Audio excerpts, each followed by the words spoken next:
This festival will blow your mind. It's not enough that it's Alaska in the winter, but there are snow sculptures and running with the reindeer and outhouse races. You gotta see it to believe it. Throw in a fur auction with deep historic roots, a mesmerizing Alaska Native arts market, and the exhilarating blanket toss, another tradition you just have to see to believe. Pancake breakfasts, fireworks, parades, curling, even the hilarious Snowshoe Softball tournament. And last but certainly not least, 2 dog sled races, including the start of the world-famous Iditarod, known as the last great race on Earth. All of these events are a massively important part of art and culture in Anchorage, Alaska. We're about to experience Alaska's fur rendezvous and the start of the Iditarod, and we're taking you with us.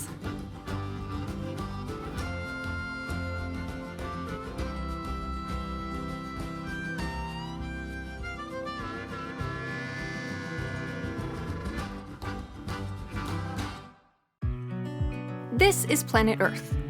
This is Alaska, the largest and northernmost state in the USA, nicknamed the Last Frontier. We're actually on a mission to travel Alaska to Argentina, sharing interesting stories of people and places along the way, so you should definitely subscribe and experience the journey with us. But we digress. We're here in Alaska now, and Alaska has a fascinating cultural event that takes place every winter. This festival is incredible. If you've ever wondered if it's worth it to visit Alaska in the winter, yes. Yes, it is. And if you can, come during Fur Rendezvous, also called Fur Rondy, and the start of the Iditarod Dog Sled Race. Now, before we jump in to explore all the events that make up this awesome festival, let's dive into some history. Because when we don't understand the history behind something, we can't fully understand what we are seeing in the present. In the 1930s, Anchorage was a small town of about 3,000 people. Every year in the early spring, Native Alaskans, grizzled fur trappers, and miners would gather in Anchorage to buy and sell the year's yield from the Alaskan wilderness. But it was all business, no fun festival events. In 1934, a few young men from the Anchorage community had an idea. Anchorage winters were long and brutal, and wouldn't it be great if the town had a festival to help provide a pick-me-up in the midst of all that miserable cold? So they made it happen and timed it to coincide with the annual meeting of the fur traders and buyers. The festival has grown and grown ever since. So now you know how the Fur Rendezvous got started. Now we're going to show you what it looks like today.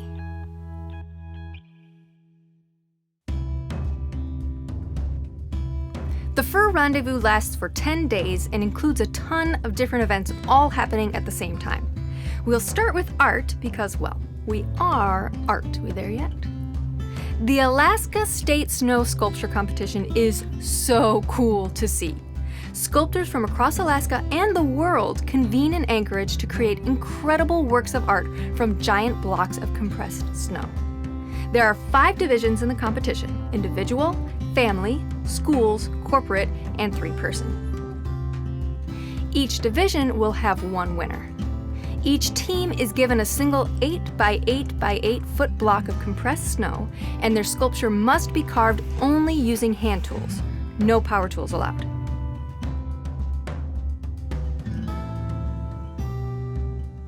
It is so awesome to see the creativity of humans come alive as the team takes their designs in wildly different directions. It's also awesome to see youth and school groups participating in this event, like this sculpture here being carved by students of the Anchorage Waldorf School. The artists will be at this all week, carving away while spectators are welcome to come watch the whole process. Later in this video, we'll come back here to see how all these incredible sculptures turn out. We'll also get to find out who wins in each division. Will it be our favorites? We'll see.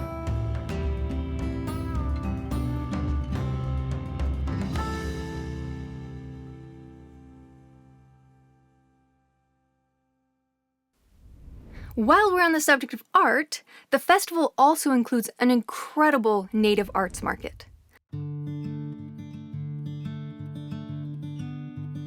Alaska Native artists from across the state convene for 5 days to showcase an astoundingly beautiful spectrum of native arts, from masks and furs to jewelry and leather made from salmon skin.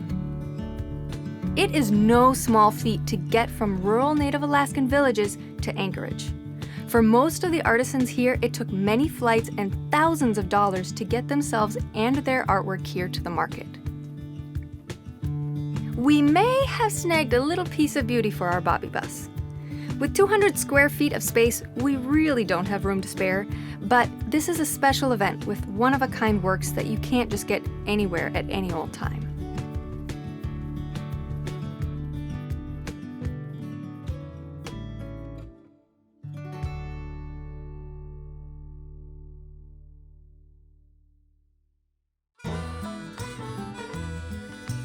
When we heard the Fur Rondy had an annual pancake breakfast, we had to go. I mean, it's a pancake breakfast. What's not to love? Pancakes. The Pancake Breakfast is put on by the Pioneers of Alaska, a social and community-based organization with the mission to honor Alaska's pioneer past while also serving its present. In order to be a member, you have to have lived at least 30 years in Alaska. Each year, a queen and king regent are selected to become part of the Fur Rondy royalty, and they are crowned at this event.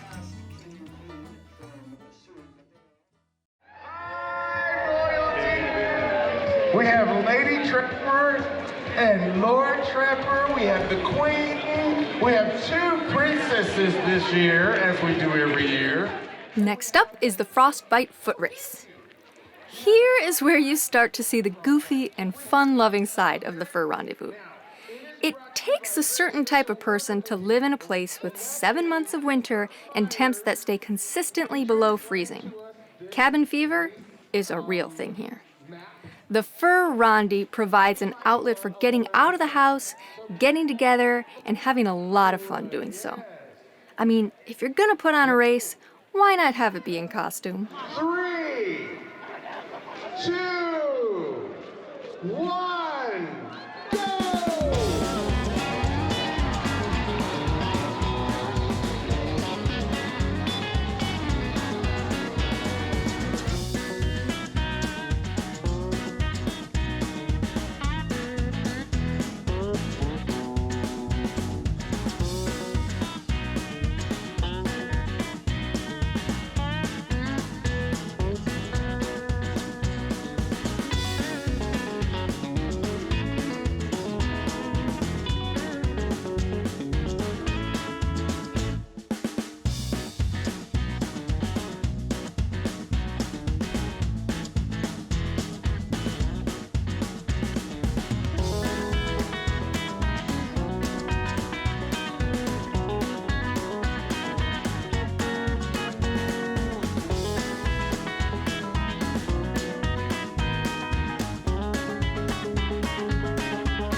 A staple of the Fur Rondy is the Grand Parade.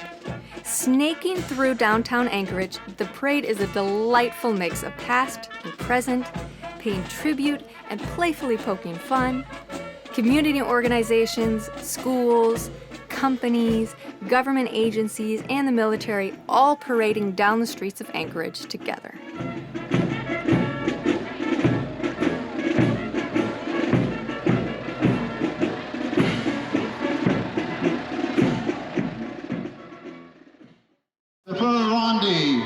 Outhouse races. And now this is where the community really starts pulling out all the stops on the goofy front. This is the Fur Rondy annual Outhouse race. And yes, it is exactly as it sounds. A nod to the fact that many Alaskans live in dry cabins with outhouses out back, the race was started in 2006 by the University of Alaska Architecture and Engineering Club as a fundraiser for a chosen community nonprofit. Each team donates $100 to enter the race, and if the team hits the pylon on the far side of the course, they have to donate an additional $10. This event is off the charts hilarious. So here's how it goes. Each team builds an outhouse, mounts it on skis or sometimes even a snowboard, and then comes up with the team name. Here is where you see the creativity of this fun-loving community shine. The theme and style of the outhouse is up to the team, but each outhouse must be equipped with two things: a helmet for the rider and a roll of toilet paper. The outhouses with 4 walls must also include reading material. Them's the rules. Ready, runner, back it up. 3, 2, 1, go!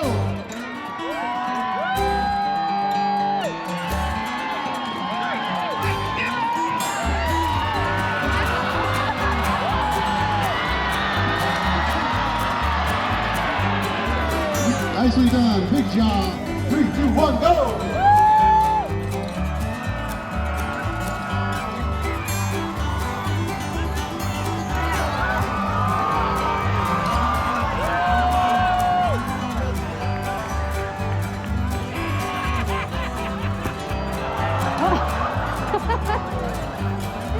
We have a tragedy on the course.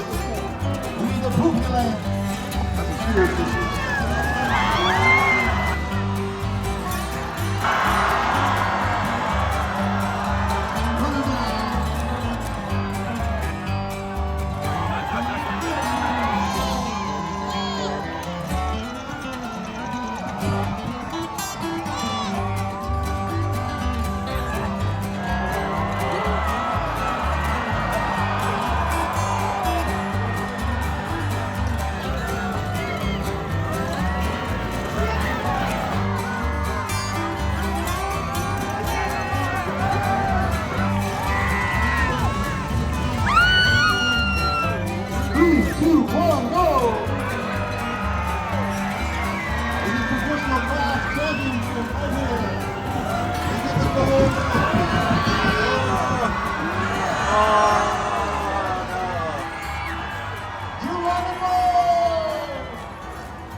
Third place, Poopy Lance. Poopy Lance, third place unlimited. Come get your trophy. Winnie the Pooh, second. Come get your trophy. First place unlimited. Ramrod, come get your trophy. All right, thank you, everybody. Hope you had a good time. Let's do it again next year. While we're on the subject of races, let's hop on over to the 2 rock star events of this entire festival, the dog sled races.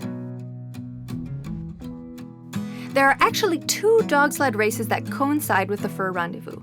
The first is the Open World Championship. This short 3-day race is all about speed, with teams of up to 20 dogs running a 25-mile course that snakes through and around Anchorage. Each team runs the course 3 times, once per day, with the total time tallied at the end. It is incredibly fascinating to see these dogs in action. They were made for this. You can see how much energy they have and how they cannot contain their excitement to hit the trail. They have so much drive and energy pent up inside that check this out. First, the dogs are attached to the sled one by one. When the whole team is assembled, the sled is tied to a snow machine, which stops the dogs from just taking off. The snow machine slowly inches the team up to the starting line, and then a whole crew of firefighters, big dudes, all pile onto the sled to weigh it down as the snow machine detaches. Then the countdown begins. 3, 2, 1, go! That is the power of these dogs.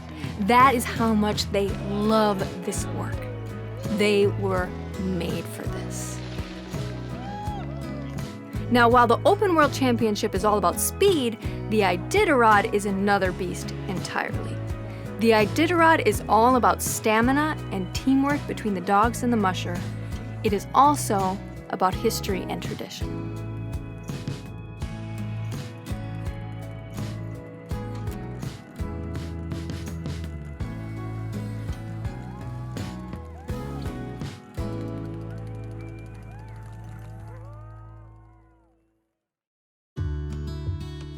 For For thousands of years, Native Alaskans relied on a system of winter trails that connected communities and provided supply and trading routes. One such trail system stretched from Seward to Nome, a distance of about 1,200 miles.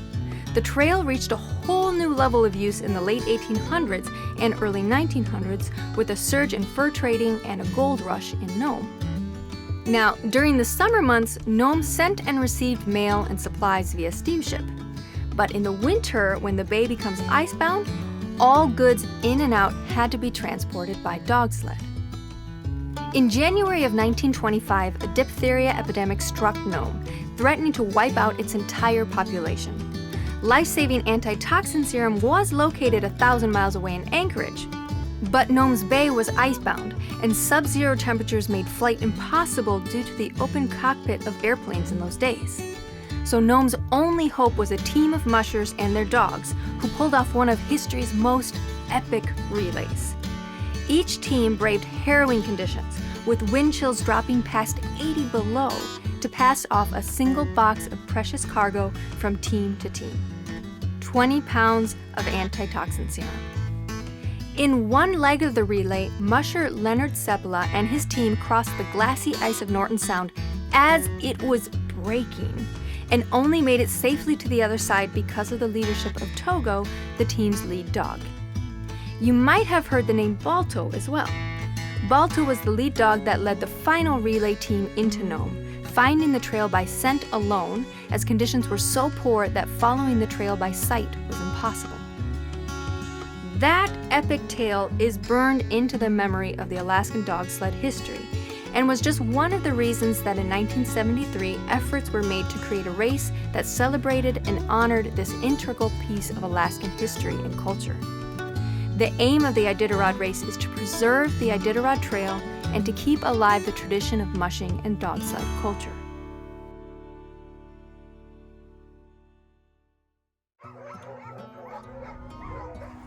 The Iditarod has two starts. The first is a ceremonial start here in Anchorage.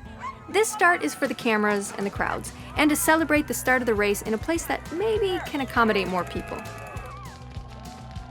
But the true start of the race is in Willow, 72 miles north of here. The true start of the Iditarod is also quite an event.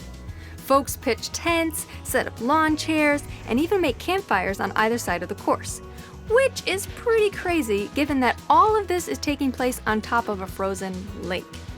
That's right, we are all out here together, hanging out on a solid sheet of ice. From here, the teams have a 1,000-mile journey all the way to Nome. They will traverse epic mountain ranges and hundreds of miles of frozen tundra. They will rely on each other through challenging conditions, from sub-zero temperatures to deep snow and ice. They are taking off for the race of a lifetime. Now, we don't know it at this moment, but we are watching the start of a historic Iditarod. This year, all 3 top winners will be Alaska Native. And in first place, Ryan Reddington, whose grandfather was one of the founding members of the Iditarod race.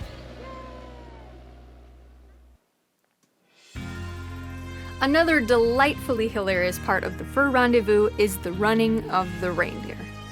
No doubt you've heard of how they run with the bulls in Pamplona, Spain. Well, here in Anchorage, Alaska, they do the same, except they trade out those big angry bulls with these adorable reindeer, who do, mind you, have a pretty big set of antlers, so people do have to be careful. But we were assured that in all the years of the event, no person or reindeer has ever been harmed. It's been a long winter. The good news is, about a week from today, we move the clocks ahead an hour, and summer will be here, and it's time to go fishing. Thank you all for coming out to the 15th annual Running of the Reindeer. My name is Bob Lester. Just like the Outhouse race, the Running of the Reindeer is a fun event focused on raising money for the community. The entry fee for Running with the Reindeer is a donation to a local community nonprofit. And of course, because folks are awesome, why not do this incredible event in costume? You all made it. Congratulations. Give yourselves a hand. All right, you guys ready? I want you all to count it down for me. You ready? 5, 4, 3, 2, 1. Mike, show them the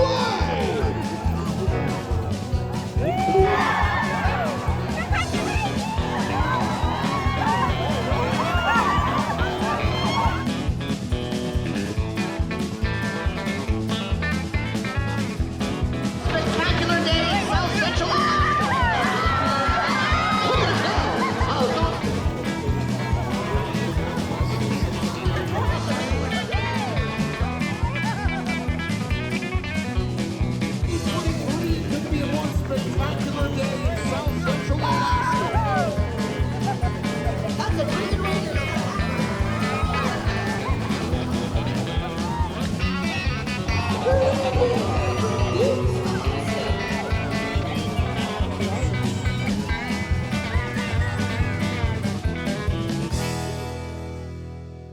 $20 to buy would have been down, $20 to buy would have been down, $9.25. $900 to be down, $25 would have been down, $9.25. As we mentioned before, the Fur Rendezvous has its roots in, well, it's right there in the name, the annual gathering of Alaskan fur trappers, traders, and buyers. And that practice continues to this day.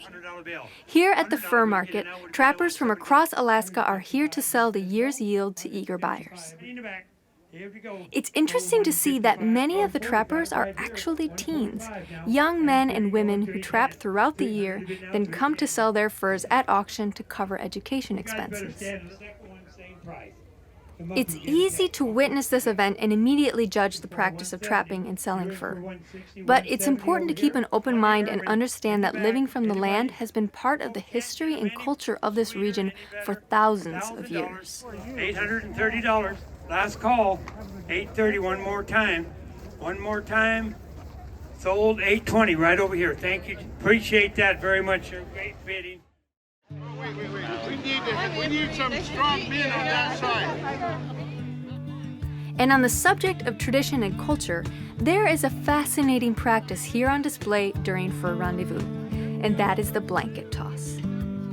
They say the blanket toss originated as a means for Native Alaskans living in the northern regions to spot game from afar. In the flat landscapes of the interior, it might be used to spot herds of caribou. And along the shores of the Bering Sea, it would be used to spot whales navigating through leads in the ice. But it is more than just that. It was then, and still is now, a form of celebration, tied deeply to the tradition of celebrating a successful whaling season as well as other festivals. So here it is at the Anchorage Fur Rendezvous, keeping the tradition alive and teaching visitors about this important piece of Alaskan history and culture.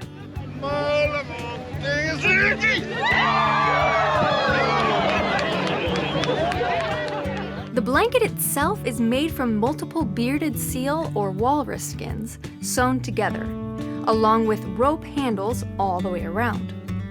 Those holding the blankets are called pullers, and together they use a push-pull motion to propel the jumper into the air. The aim is for the jumper to land on their feet, which is surprisingly hard. Experienced teams can actually launch jumpers up to 40 feet in the air, and they can even incorporate flips, somersaults, and other acrobatics. It is so interesting to see that this practice has been going on since the very start of the Fur Rendezvous. And while the city may look different, the way people dress may look different, the one thing that looks exactly the same, the blanket. People's eyes can that big. Lean back over there. Keep the blanket taut. Okay, I'm playing tug of war with you over there. Follow the thing is it. Yeah.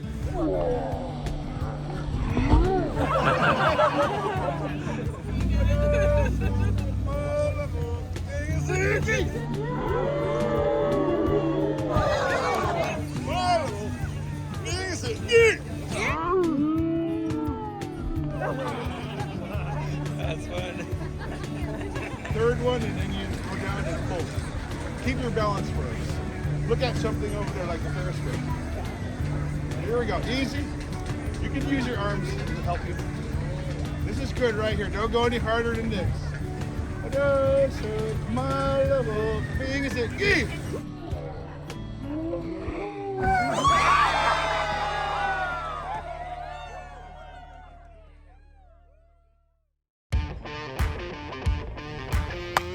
It feels like during Fur Rendezvous, all of Anchorage is abuzz with fun activities, and this ongoing theme of goofiness and playfulness seems to abound.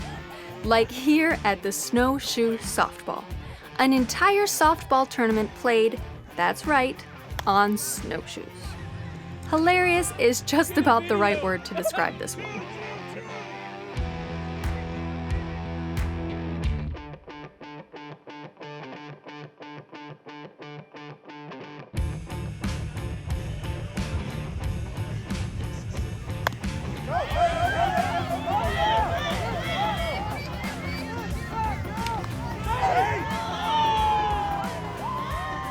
And here, an impromptu game of deep snow tackle football just broke out.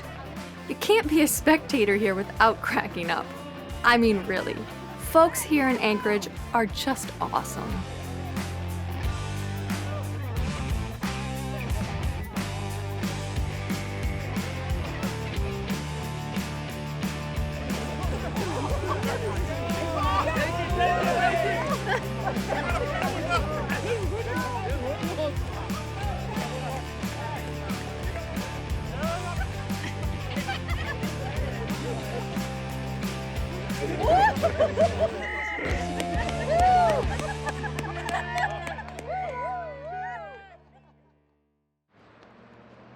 The Fur Rondy also includes more formal sporting events all over town, like here at the Anchorage Curling Club.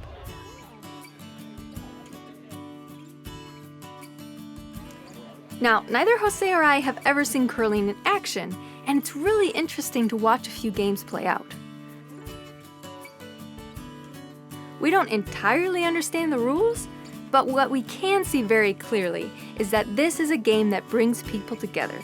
It's very much a team effort, and there is a strong sense of camaraderie and community built around the sport. Fun fact, did you know that all curling stones in the world come from just 2 quarries in Scotland?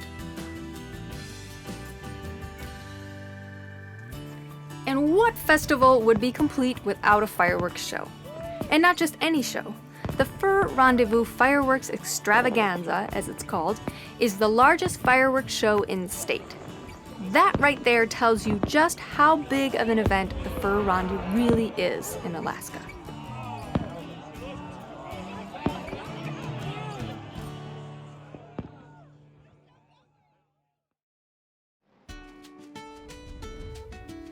We end our tour of the Fur Rendezvous in the same place we started, at the Alaska State Snow Sculpture Championship. Now all the sculptures are finished, and man, are they impressive! Let's check out how they turned out and who were some of the winners. This one, named Seward's Icebox, won the 3-person division. Psst, that one was actually my favorite. This one, named The World Is in Our Hands, won the schools division. And a family from New Zealand, nicknamed the Frozen Kiwis, won the family division with this incredible sculpture. It is insanely cool to see how the artists create such amazing works of art in such a unique medium and in such cold conditions. They have been working non-stop for a week in freezing temperatures, all for the love of art. The practice of making these snow sculptures reminds us a lot of the tradition of the Tibetan mandala. So much energy and time goes into creating a beautiful work of art that will only last for a little while. It's a gentle reminder that nothing in life is permanent, but it's still always worth it to make the world a little more beautiful. Now, if you can believe it, we are heading north to even colder regions of Alaska, where it's so cold, in fact, that sculptures can be carved from ice, and not just that, entire bars as well. Martini in an ice glass, anyone? And not just that, we are doing this road trip in the dead of winter, car camping, in our Prius. Join us for our next epic Alaskan winter adventure next time on Aren't We There Yet? Hey guys, if you enjoyed this video, be sure to give us a like. Subscribe to our channel. Send us a comment below. And for exclusive content and a behind-the-scenes view of the Aren't We There Yet journey, Join us on Patreon. see you over on Patreon.